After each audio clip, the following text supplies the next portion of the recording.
Next up, we have Navinata Help, Miriam Ahmed. And Miriam, we will get started, yeah? Ready?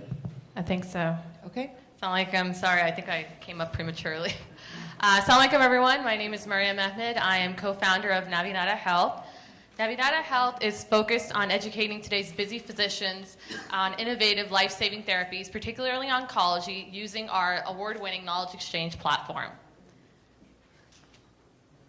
The American Cancer Society estimated that about 1.6 million patients will be diagnosed with cancer, and 500,000 cancer-related deaths will occur in 2016 alone. Unfortunately, not all of these patients have access to leading cancer treatment centers, which is why we think it's critical to educate today's increasingly busy oncologists who treat a wide variety of patients. Here are some of the challenges that we've heard from talking to our physicians. Physicians can spend up to a large amount of time seeing patients, but also completing paperwork. They can see up to 15 different types of cancer patients, and with 35 therapies coming out, they don't always have the time to become experts on them. And they certainly don't have time for cumbersome educational websites and content. Our knowledge exchange platform educates these increasingly busy oncologists on innovative therapies, and it delivers customized education and on-demand expert support using a very simple 3-step share, learn, connect process. So imagine you're a physician, other than Dr. Chaudhry, who is one. The first time you log on, you share your insight and educational needs, which is used to customize your educational experience. The next time, our recommendation algorithm allows you to view customized education delivered by expert MDs. And if you further have questions, you can connect with our panel of expert MDs from centers such as Mayo Clinic, MD Anderson, and Dana-Farber. We're currently focused in oncology, but as you can see, this is applicable to many more disease areas. We're very excited about the customer traction that we've had to date. We have 8 leading pharma customers who are eager to partner with us. We have 2 pilots currently underway with Pfizer and Gilead, with 3 additional kicking off shortly. Our projected revenue target for this year is $300,000 in booked revenue. And some exciting metrics from our current pilot. So if you look at today's MD engagement rate for online digital pharma content, it's about 1%. Based on initial data from our Gilead pilot, we're confident we can increase this by 25 times. In addition to seeing 25% MD engagement, of the 400 oncologists who used our platform, there was 60% repeat usage, and 65% indicated strong interest in continuing to use our platform. Once we've demonstrated significantly higher MD engagement rates, we plan on having a 2-part revenue model. We plan on charging individual pharma brands $200,000 annually per brand for access to our physicians and our platform. This will scale up over time to $800,000 annually as the number of MDs on our platform increases. This is roughly the cost of 1 sales rep for a brand. And we also will provide ongoing analytics and insight to our pharma customers, which we're approximating about $200,000 per brand on average annually. So add it all up, we're looking at about $400,000 per year per brand initially, peaking at $1 million. Our platform is free for physicians to use, and every time a physician views educational content during our pilot, we are donating to cancer research. As I mentioned, we're focusing right now on oncologists, but we can expand to other user groups such as nurse practitioners, PAs, and even patients, while educating and engaging over 20 different medical specialties and over 250 pharma brands. Our projected revenue, as I mentioned, for booked revenue for this year is $300,000, but as we plan to expand to other user groups and other specialties, we anticipate that our revenue will increase significantly. We are currently, in order to take us to the next level in the coming 12 months, we are looking for individual and angel investors for our current pre-seed raise of $450,000. The breakdown of the use of funds is provided on here, and we're also very excited to have a lead investor, Newark Venture Partners, who have also committed $100,000 for this current round. And of course, none of this would be possible without our team. In addition to our founding team, we also have 2 health tech accelerator partners, as well as an advisory panel from very renowned centers that are focused on cancer. 30 seconds. Thank you very much. That's all. If you have any questions, come see me afterwards.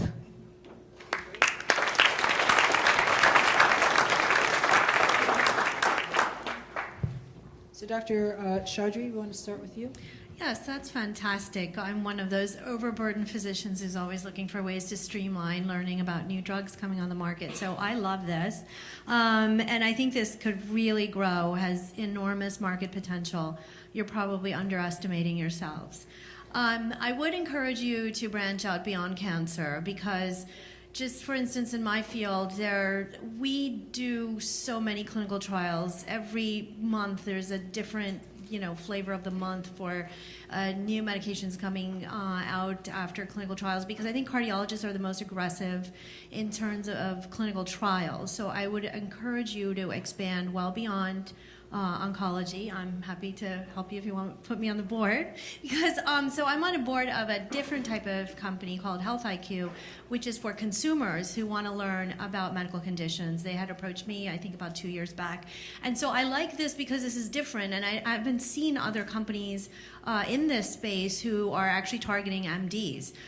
So even beyond just targeting, other groups like nurses and PAs, I would encourage you to target more MDs and more fields because this, as I said, it has a lot of potential. But I have a couple questions. Do the pharma companies play any role in the development of this? In terms of the content? Yes. So we've kept the content creation flexible by design. Part of the content we're creating with our panel of expert MDs. Part will be pharma content because, if you look at physicians, they do believe that pharma can provide good data when it comes to side effect management, cost support, patient support. So based on what the physician would like to learn about, that will really determine. Our ultimate goal is to make sure that the content is credible to the physician, relevant to the physician, and then ultimately, help improving the patient's lives. So I would encourage you to keep at sort of more MD-based content creation because when you bring in the pharmas, there's conflict of interest issues, right? So I'm also wondering how you basically identify the educational needs. You said the MD shares insight and educational needs for a disease area. Is this how you're actively reaching out to MDs or? Yeah, so we've recruited a panel of MDs for our pilot. So the first thing that they do when they participate is that they answer a series of questions that tells us a lot about what type of patients they see, what kind of education they would like to view, what are their current challenges, and then based on that, they view educational content. Okay. That's fantastic. And one more thing, I'm sorry if I'm hawking this up, this is right up my alley. In terms of the low MD engagement, you mentioned your competitors.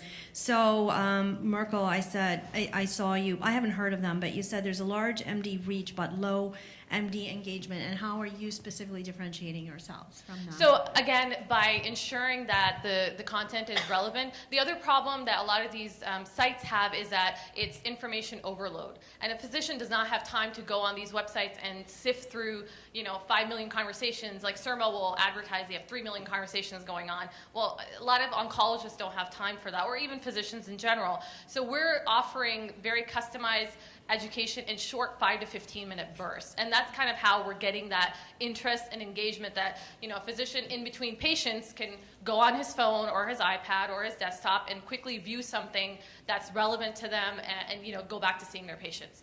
Just one more plug for the cardiac field. It's still the #1 killer of people in the industrialized world, so I would definitely expand at least cardiology into that. is actually the next. Great. Yes. Awesome. Yeah, we wanted to focus on oncology first because the pace of innovation in oncology is much greater right now. You had the 2 drugs for PCSK9 and you had Entresto last year, but there were 35 therapies for oncology. So there's a much greater need from the physician side. Cancer is the second largest, heart disease is #1. So that's why cardiology is actually next that we want to focus. Dr. Muhammad? Yeah, so Maryam, really nice job presenting a lot of information in a short period of time, and I'm sure there's information here that you just didn't get a chance to kind of communicate. A few thoughts. First and foremost, you're playing in a multi-billion-dollar market. The pharma spend on education is just absolutely tremendous, and I can tell you just the brands that I've had the fortune of working on spend millions and millions and millions of dollars a year on this. But a few things to kind of be cautious of. I'm actually going to respectfully disagree a little bit with Dr. Hina, and the reason for that is I actually would encourage you to focus even more than just broad oncology. And then once you get a focus area really down and built an expertise, then I think at that point you can expand, because I think it's very, very difficult to control for content and for engagement if you go too broad too quick. So just consider both pieces of advice and think about when to expand versus when to focus, which I think both are relevant and in different parts of your life cycle. I think the other piece that I would really encourage you to maybe think through is your revenue model. I don't know of any brand in the pharma industry that pays a subscription model to a base like this. This is the way we operate is primarily on project base and engagement, rather than subscription paying you $800,000 a year so I can be part of your platform. So that's another thing to be considerate of. The other thing is, while you want to maintain the integrity of the content by developing it through independent experts, pharma brands legally will have a lot of risk associating themselves with content that they don't control, because of the propensity to talk about things outside of the indication, the propensity to talk about things outside of their label with safety and adverse events. So just be mindful of the content and the power over that content, because as my product managers that work for me cannot pay for anything on your platform unless we have control over it. Yep. So with the content that, and we're mindful of that, we have a very, very expensive lawyer who constantly checks everything that we're doing. So the content that we develop with the MD, the expert MD panel, would be something that wouldn't be brand specific, but more disease level. So in terms, because like you said, if it's branded, you know, the brands do want control on that content. So there's enough information out there that physicians want, irrespective of the brand, but just on the disease level and on treating patient types, that we can work with these panels to create. So then let me give you one more piece of thought just based on that, right? And sorry, like Dr. Chaudhry, this is right up my alley. I would tell you that if that's the case, then you should focus even further on brands that are earlier in their life cycle and earlier in their launch life cycle, probably even before launch, because that's where they're interested in educating about market dynamics. Once a product is on the market, a brand spend is 90% brand specific and 10% market focused. So rather than going oncology, I would go through launch products in oncology, ideally launch products in prostate cancer or launch products in hematological cancers. And then once you go there, then I think you can expand further. So and don't underestimate, sorry, the last thing I would say is, don't underestimate the competition that you have in this market. We literally get 25 companies like this a day calling. So the 3 that you have listed, I think, is a little bit of underestimation, but it's probably due to the business kind of planning kind of framework that you had to operate with. But because of that, I'd throw in something quickly, because I know we're running out of time. I would really worry about verticalization if I were you. I think you've got a great product, but this is a complex industry. It's not just physicians, it's not just pharmacy. You touch a number of pieces in the industry right now. In healthcare, whatever anyone else thinks, is all about cost in this country right now. What I see is, I'm surprised you're thinking so small in terms of the amount of money, and I'm surprised you're focusing just vertically on the physicians. Because if you tracked what you do through the entire healthcare system, you'd see you touch a lot of the challenges, and you could find that your stakeholder group could expand rapidly. I wouldn't turn my back on the insurance companies, for example. So that's all I'd say. Take a hard look at who you touch in this industry. So quickly, just to address... You know, we're out of time, but thank you. You're welcome to talk to them afterward. It flies by, right? So thank you very much. We'll give the judges an opportunity to score.